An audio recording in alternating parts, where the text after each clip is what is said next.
శ్రీ గురుభ్యో నమః. శ్రీ మహాగణపతే నమః. వారఫలాల కార్యక్రమానికి స్వాగతం. ఫిబ్రవరి 4 నుండి 10వ తారీఖు వరకు గోచార రీత్యా చంద్రమానం నడుసరించి ద్వాదశ రాశుల వారికి ఎలా ఉన్నది అనేది గమనిద్దాం. ముఖ్యంగా ఫిబ్రవరి 4 నుంచి 10వ తారీఖు గ్రహస్థితి మనం గమనించినట్లయితే గురువు మేషరాశిలో సంచారం జరుగుతుంది. రాహు వచ్చేటప్పటికి మీనాల్లో, కేతు వచ్చేటప్పటికి కన్యలో కొనసాగుతున్నాడు.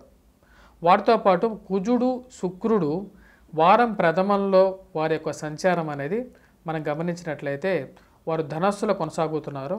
మరియు అలాగే కుజ సంచారం అనేది మొదలవబోతుంది. కుజ సంచారం జరిగి ఈ యొక్క వారాల మధ్యలో 9వ తారీఖున వచ్చేటప్పటికి తన యొక్క మార్పు అనేది జరుగుతున్నది అన్నమాట. ఎక్కడికి జరుగుతున్నది అంటే మకరంలోకి జరగబోతున్నది. అలాగే బుధుడు, రవి కలిసి మకరంలో సంచారం చేయబోతున్నాడు. మకర సంక్రమణం జరిగింది ఆల్రెడీ. అలాగే శని మనం గమనించినట్లయితే కుంభంలో కొనసాగుతున్నాడు.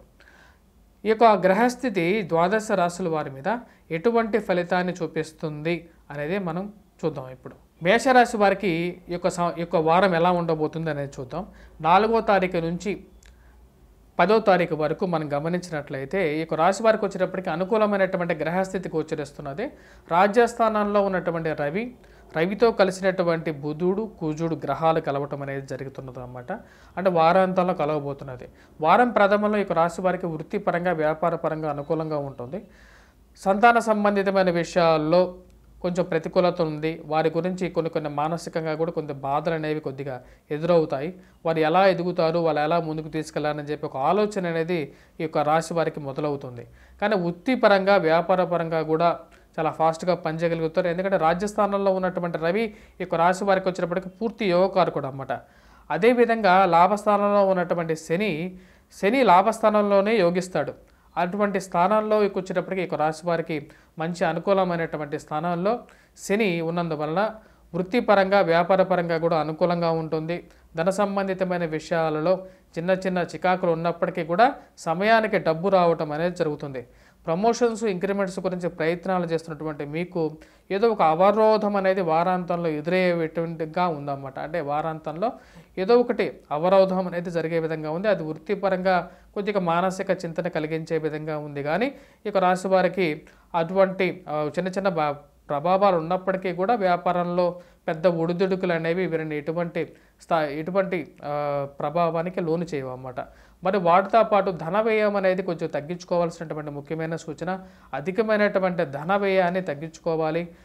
మరియు అలాగే దుష్ట సాంగత్యాన్ని, అంటే ఫ్రెండ్స్లో వారు కూడా మిమ్మల్ని వాడుకొని వదిలేసేటువంటి వారు మీ చుట్టూ ఉంటారు. కాబట్టి వారిని కొంచెం గమనిస్తూ ముందుకు వెళ్ళినట్లయితే ఈ వారం కూడా ప్రశాంతమైనటువంటి జీవితాన్ని పొందగలుగుతారు. కేతు అనుకూలమైనటువంటి స్థానంలో ఉన్నాడు.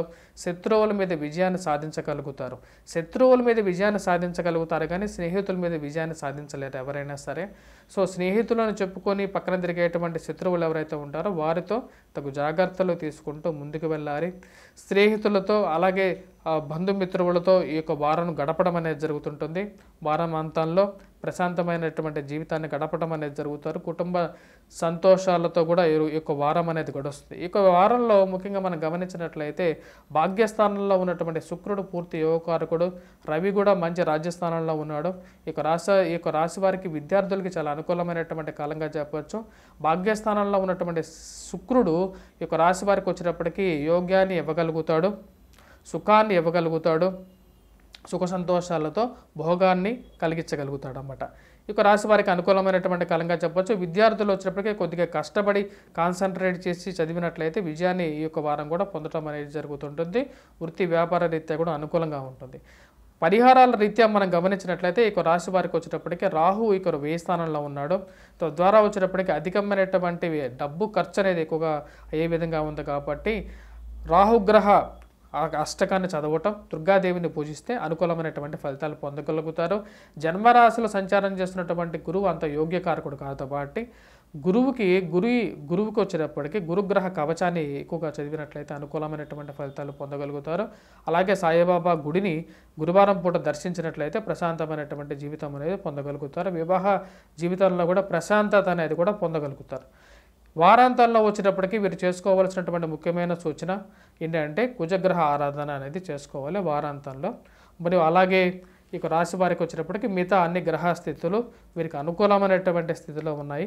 వీరికి మరిన్ని మంచి ఫలితాల కోసం చెప్పినటువంటి రెమెడీస్ చేసుకోండి. Please do subscribe and share.